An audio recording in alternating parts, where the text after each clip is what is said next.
All right, what's good, guys? Today we have kind of like a spooky ghost story about everything that we've added to Pow Vista since the beginning and why you can play Pow Vista knowing that there's a team of devs that are devoted and will do everything they can to make the game a success with lots of players, okay?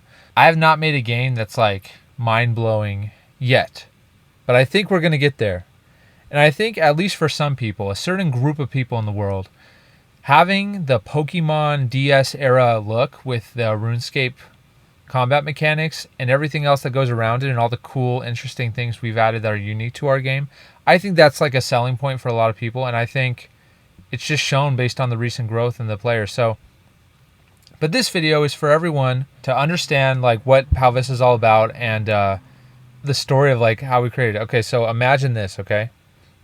Imagine you've worked hard for 12, 13 months creating a bunch of lo-fi versions of your favorite songs like Star Wars, Cantina Band, Animal Crossing theme. You've put these things together and they just start blowing up, and you set goals for yourself and you say, I hope I make 10K a month doing this. If I make 10K a month doing this, I can stop everything in my life and I can just focus on doing this one thing. And I got to 10K a month. And I focused everything I could on making lo-fi beats. So I was bringing in $10,000 every single month. And my family was loving it. Everyone was gassing me up. I got to 20K a month. Now imagine you're in this situation where you hit $20,000 a month coming in. And it's been a few months and you're just kind of burnt. Like you have made so many lo-fi songs.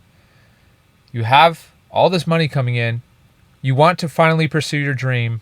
I mean, we had the music dream. Now we got the game dream. Man, I was in 4th grade, seriously, like trying to make games. I was so bad. I didn't even understand the concepts of like what a 3D model and a texture is. Like, I had lots of problems trying to make games when I was in 4th grade. But my parents bought me a kit for it. But anyway, all that to say, it was a lifelong dream. Decided to just freaking make the game. And I was listening to a lot of audiobooks around the time, and I learned the concept of like, if you want to create something awesome, you need to start with the minimum viable version of it. And so we started with the minimum viable version of it. So the very first thing we've ever made for Pow Vista, with the help of our lead dev to this day, and here was the minimum version. What do you think the minimum version of Pow Vista is? Maybe like you can have a skateboard and you can run around and hit people. Nope, no hitting people. It's just, we had this version on a phone where you could see the other character that was someone else and you could see them moving around. And it was janky and it was horrible, but it was a start. And that was the seed that blossomed into what Pow Vista is today. So I have a list here of everything that comes after that, and I'm going to kind of refer to it.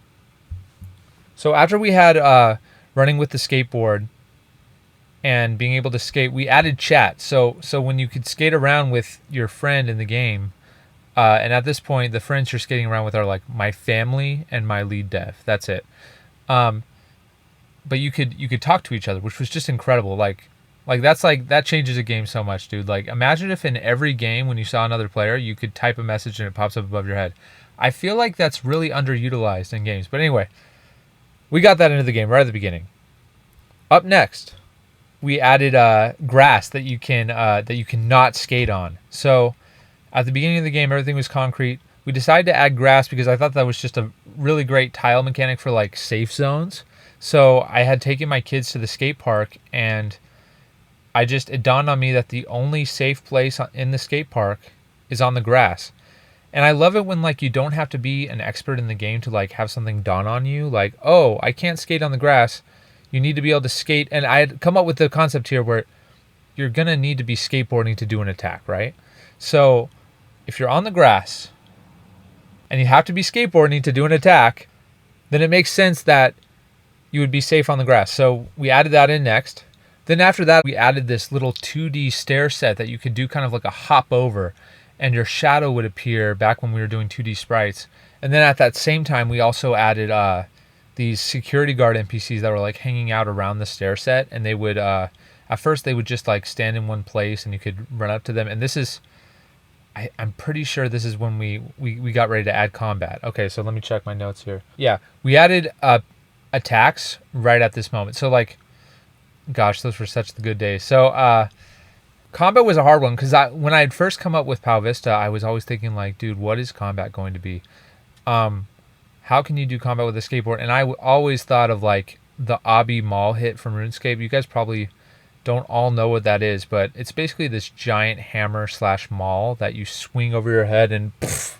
So I always imagined like the pinnacle attack in Pow Vista would be like you're skateboarding and you like somehow flip your board into your hands and do like a poof, like hammer hit with your skateboard.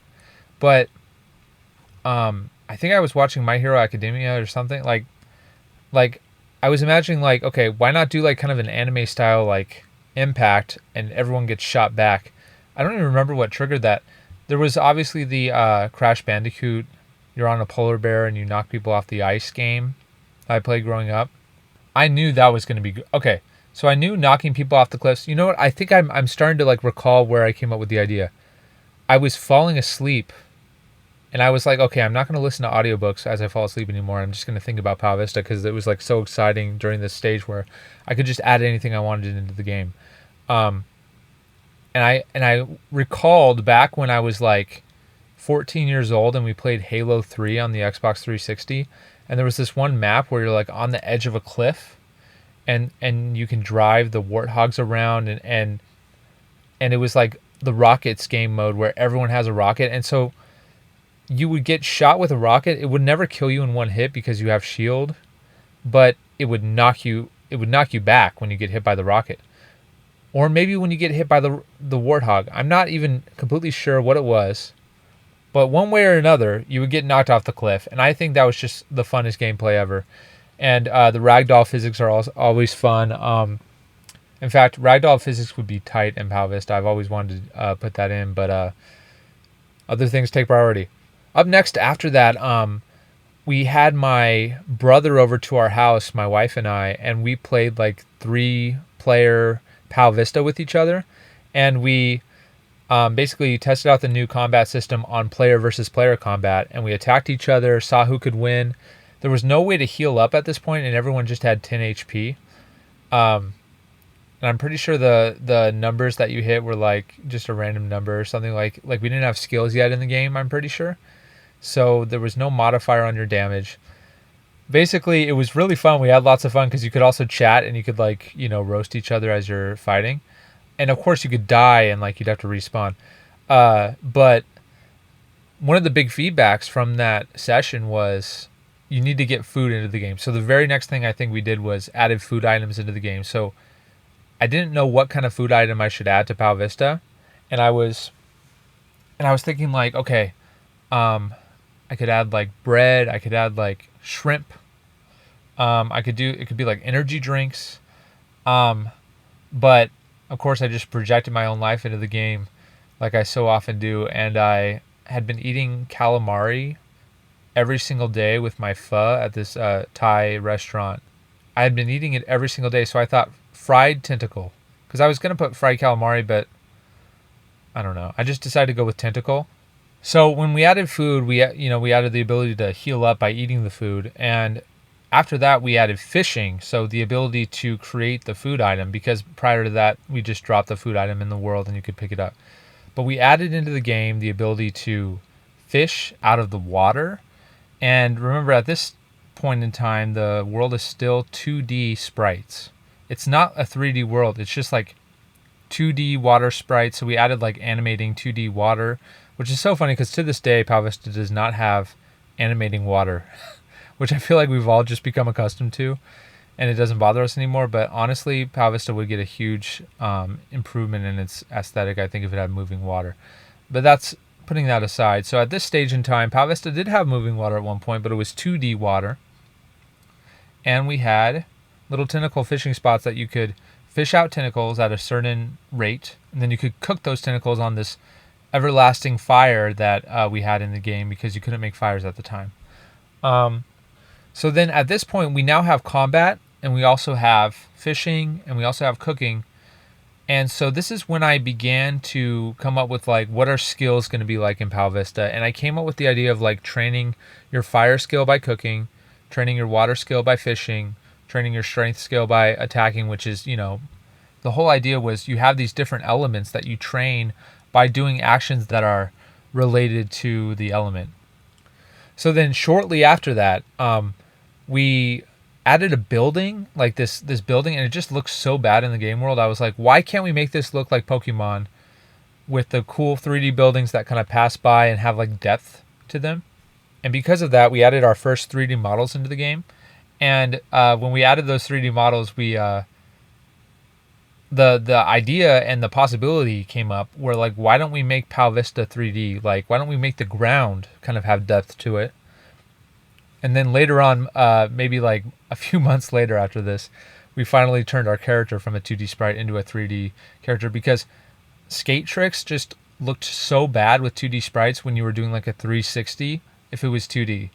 I'm sure there's some way we could have made it work, but the reason we didn't is because it looked so much like South Park. You know, like when someone's turning around in South Park and they have like 4 sprite images and it just does not look natural. Like, it looked so, it just did not look aesthetically pleasing. I thought like the 3D spinning with the 3D models would give us what we needed, and it would also unlock the ability to like share animations among different characters. Like there were just so many reasons to go 3D, but at this stage we just decided, let's go 3D with the world only and keep the 2D sprite characters. And then after that, we went through a couple of months of like basically research and development where we were very slow with getting features out. Our lead dev was working on a lot of the server authority aspects of the game, and what that means is that it's basically making it so that you can't cheat, where the server verifies your actions, because up to this we were taking a lot of shortcuts with server authority because it didn't really make sense to go all out and making the game cheat proof until we really knew what we wanted.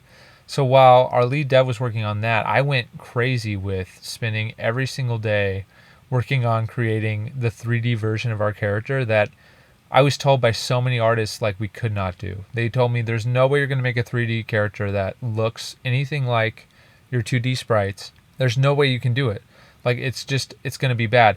Until I found a certain artist named Mesh Monkey who he was willing to give it a go, and me and him went back and forth, and we came up with the base model and the idea for Pow Vista that makes it so iconic. I think that the player models for Pow Vista are basically like the killer visual distinct thing about the game that really nobody has. Like, I don't see anyone with pixel art and outlines 3D modeled I mean, the closest thing might be like Minecraft has pixel art on the 3D model, obviously, and there's other games with pixel art on the 3D model, like Frogun.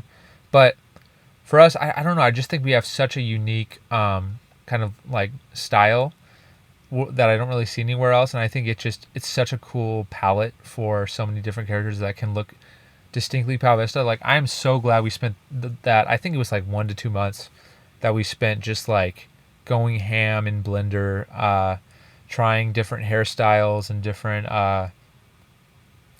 ways that the legs can look and the arms can look, and I think and the head, of course, like the size of the head and the way the pixels are mapped on the head. That was a really crazy development part of the artistic development process, I guess. And like, I think we really came out on top. So that was a huge part. So that was when Pow Vista became pretty much like fully 3D with including the character. So therefore, with that kind of that final element that was finalized, I think that was the catalyst for what made me kind of stop and pause and think, okay, you spent pretty much like 8-9 months on this game. When are you going to release it to players? Like, Steven, when you created Lo-Fi, you were able to upload it the same day, and you're actually able to get feedback from your listeners, and you improved because of that feedback. I'm getting no feedback at this point. Like, I'm getting feedback from people that I pay / people who are members of my family who have no incentive to give me honest feedback. No offense, guys. They would never say something to hurt my feelings. I needed people who were willing to hurt my feelings to actually play the game. So I decided to start right away moving towards a beta release where we could get people in, maybe some of my Closed on Sunday Lo-Fi listeners, which, by the way, you guys came through like for real. I wanted to get people into the game, playing the actual game. Now, at this point, it still looks bad. The sky is just like a light blue blob. Um, some of the sprites just looked bad. Like there were so many things wrong with Pow Vista when we launched beta. Oh my gosh. But it was hard to get to beta, dude. And we had this giant map that was empty, and I decided to just scrap it all. As cool as it was, I decided to scrap it all because I needed to be focused on one little island, and that was OG Island. And man, I created OG Island like a week before we released beta, which is crazy. Man, there was just so much leading up to that beta release that was just insane. I would have to make a whole video just about the beta release. It was so gnarly, dude. That's the one word I could say, like gnarly. Like the morning of the beta release, we were an hour late actually getting it out, and it might have been more than an hour, dude. We were like, we had everyone in the Discord. We were all pumped. Everyone's like, when do we get to play? When do we get to play? It was so stressful. I stayed up all night, and then I stayed up all day after that, and it was so exciting because there were just so many players. But the game was crashing. Gosh, it's just so crazy to think about that day, dude. That beta release was so much fun. I can think of people that are still in the community today that joined on the day of that beta release. I'd shout you guys out, but there's just too many to count. In fact, if you're watching this and you were there on day one of the beta, can you like comment what your experience was like doing that and like what you were thinking? Like, were you thinking this lo-fi artist is crazy? Because basically all the promotion came from me promoting on my lo-fi channel. So I don't know what everyone was thinking. It was insane, dude. It was so janky, but it was so much fun. I mean, we had so much fun. And it was so completely novel at that time, the idea that like you can, like the skateboarding mechanics, nothing was explained. The game had one game loop, which is defeat the knights, get the gold from the knights, pay Dedge to get the OG skateboard, and that's it. That's all we had. I think it was so successful at getting that core community of players that helped shape the game from the beginning. So the OG Island beta releases, and you might think, what is the next thing we need to do? And the next thing was create a volcano cave that is like underneath OG Island. And before this, there was no volcano. It was just supposed to be like a volcano cave underneath it. But so that was the first update we ever did that we released to players that were the core community. And that was so much fun. It was kind of like a secret tile that you had to step on to get teleported to the volcano. Then after that, we had of course, the Legendary Hoodie, which was like an absolutely insane update and so much fun for so many people. The whole idea of the Legendary Hoodie is that there's a 1 in 1,000 chance when you defeat an enemy NPC that they'll drop a hoodie that kind of looks like the NPC. So for example, the Knights dropped this really cool like chainmail looking hoodie. And it was so much fun releasing that because it was like a race to get the hoodie. And like day one, I'm pretty sure someone got one of the Knight hoodies. We also had the Volcano, had a few enemies in there that you could defeat for Legendary Hoodies. That was like a super successful first update. So then following that update, what we did next was Torrey Village. So that's like the water elemental village with these cool like Torrey people of the Torrey species in Pow Vista. Man, it was really bare bones at this stage though, and I'm pretty sure it was another instance where you had to just walk on a random tile to teleport there. Well, when we officially released it, we had like a captain that would teleport you, but man, there were so many bugs. There were people stuck in Torrey Village. There was nothing in Torrey Village. Like there were NPCs you could talk to, but there was basically nothing else. Okay, there might have been a bank. Oh my gosh, that bug was crazy. Okay, so there was the first time we had 2 bank chests in Pow Vista. Anytime someone opened the bank at the second bank chest, it would just like kick everybody else out of the world. It was so bad, and we had no idea what was happening that was kicking people out of the world. But anyway, man, that was something. Okay, and the same day we released Torrey Village, it was a really hyped day. Gosh, I remember Fuego was the first guy to get a Volcano Knight hoodie. I'm pretty sure because wait, did Volcano Knights come out? Yeah, I'm pretty sure Volcano Knights came out on that day because Volcano Level 2 came out on that day, and Volcano Knights also had their own skateboard. That makes sense, yeah. Yeah, that's what happened. So Volcano Level 2 also came out on that same day, and it was so sad because people were like in the volcano and other people were in Torrey Village, and little did the Torrey Village people know was that every time they opened their bank, they kicked everyone else out of the game. So like even if there was just one guy in Torrey Village, when he opened the bank, it would kick out everybody that's in the volcano trying to get like the legendary hoodies. It was, man, that was insane. Okay, so up next after that, we added Wildering Forest. Okay, and this is like summer 2022. Man, that was definitely a fun one. We added, these kind of like forest themed NPCs, a werewolf, a kind of like spider silk imbued creature called the Silken. We added goatmen. I think that was a pretty cool release. In fact, werewolves were the very first NPC that I got my legendary hoodie from. That was a pretty good update. At this point, the updates were not hitting as hard, I think, because like not that many people were excited about a forest with more NPCs to grind legendary hoodies from. Like they wanted something fundamentally new. And I think I noticed that, and I think that's when I realized combat needed to have a little bit more depth to it, because at this stage, there's no elemental type damage in Pow Vista. And so that's the very next thing we did, where we had elemental type bonuses based on what skateboard you have. So like if you have a fire type skateboard, you can be super effective against the nature type because it's kind of like a leafy nature type. And then we also made like water, electric. I think that added a level of depth it needed because now the player could make a choice that would make their odds in battle better and would speed up their grinds for the legendary hoodies. I thought that was a great move. Now, at this point, the updates still weren't like 100% hitting. Like we were kind of like dropping off in players. So I thought like, what's going to be an update that will bring everybody in? And I thought a limited time Halloween update with rewards that you can only obtain during this week or two of the Halloween update would be something that would bring everyone in.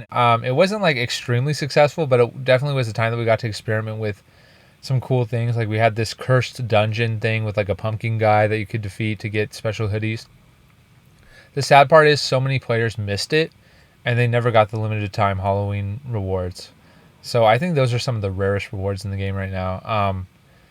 Then we also have a Christmas event right after that, which was really fun. The Santa hoodie still slaps to this day. So at this point, it's like December 2022, and today it's February 2024. So about a year of stuff has happened since this point in time that I'm talking about, the December 2022 Christmas event, and today. And I'm realizing that I don't have enough time to finish that in this video. So what I'm going to do is I'm going to ask everybody to comment on this video. If you want a part 2, include the words part 2 in your comment. That will show me that you made it to the end of the video and you would actually care if I made a part 2. Also, just know if you want to comment anything, like let's say you've never played Pow Vista before, comment anything and I will 100% reply to it. I'm going to reply to every single comment on the Pow Vista YouTube channel for as long as I possibly can. I want to talk with you about how we can make the game better, what kinds of content you want to see about the game that might bring in more people, what sort of things you would love to see added to the game, what sort of things bother you about the game. I'm also interested in hearing. Thank you so much. As you all know, anyone can play Pow Vista today on the iOS and Android app stores. We're coming soon to Steam. You can wish list it there. I hope you have a great rest of your day/night. Thank you so much for watching. I hope you guys have a good one. See ya.